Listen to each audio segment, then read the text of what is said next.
Welcome to the Slop Farm. Enjoy the video. You begin by protecting digits. Type a leading apostrophe or set cells to text so Excel stores every digit exactly.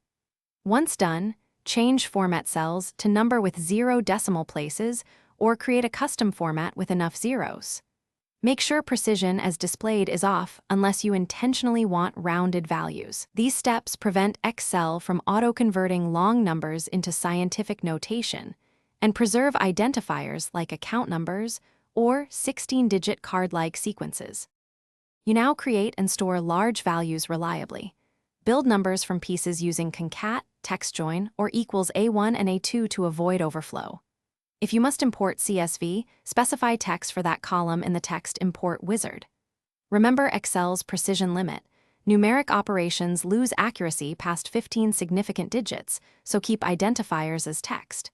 If you need arithmetic, use Power Query, Python, or a big int add-in. These tools handle math without truncating digits and maintain integrity for. You finish by verifying display and export settings.